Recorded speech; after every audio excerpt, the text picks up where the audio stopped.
Now, many of us, whether or not you have a disability, know what stigma and discrimination feels like. And we know it's wrong. So I know what shame feels like, and I know that it doesn't have to be this way. Discrimination really develops when we create assumptions. But what does discrimination look like?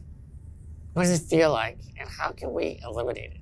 We will explore discrimination and social prejudice against people with disabilities in this section and really think about why there is a preference towards an able-bodied versus a disabled body.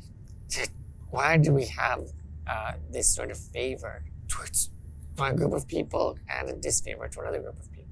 Now, discrimination refers to the intended or differential treatment of persons or social groups for reasons that are generalized traits.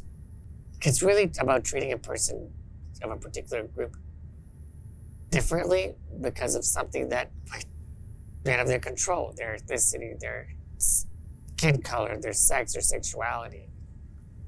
And it's really a prejudice against that person or a refusal to give them an equal standing in society.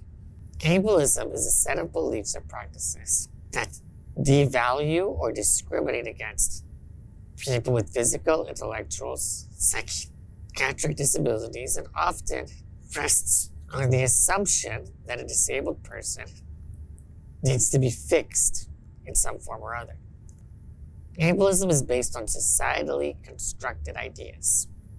These ideas usually tend to be around normalcy.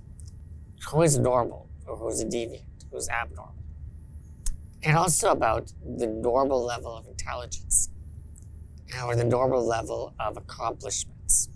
So this idea of normality creates a preferred state or a preferred belief.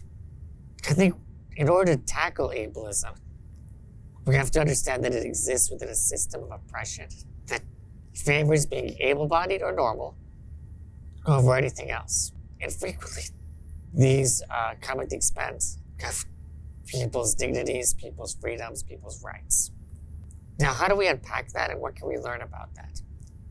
We've already talked about the fact that disability is an evolving concept. And we want to make sure that we realize that it's different in different places. But ultimately, we've come together to create an agreement of a set of principles, and a set of rights, a set of standards.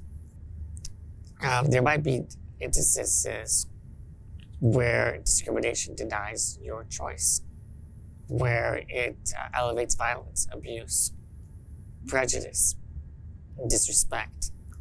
And empirical studies by researchers all over the world have shown that there is an implicit bias, an unconscious preference towards what you believe and who you believe has a valued existence.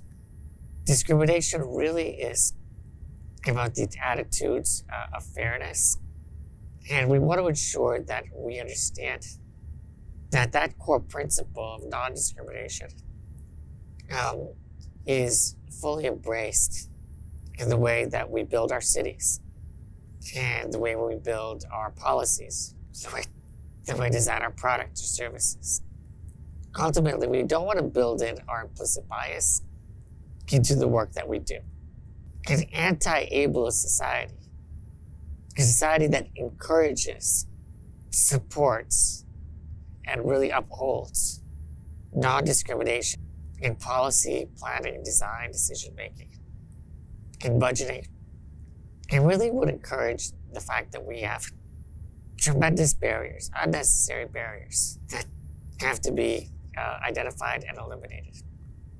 So as we think about the physical environment, transportation services, accessing health and rehabilitation programs, supports, social services, websites, anything. We can think about how 3 groups of barriers might be eliminated. How do we identify social or attitudinal barriers? That's the lack of awareness or understanding or the negative attitudes and the stigma. How do we identify and eliminate environmental barriers? It's the lack of accessibility to buildings, lack of transport systems, lack of green spaces that are accessible, lack of services. And how do we identify institutional barriers? Institutional barriers are policies, programs, or standards that don't take you into account. These are legislation. These are the inability to make choices or the position that we give people or deny people their rights. And also the adequacy of funding.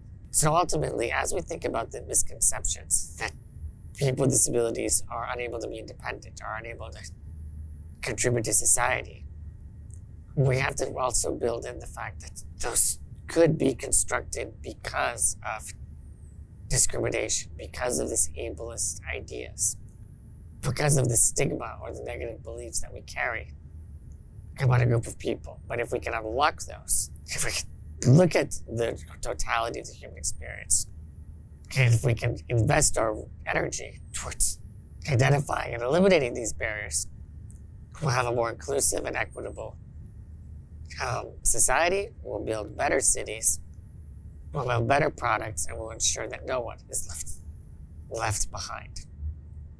Thank you.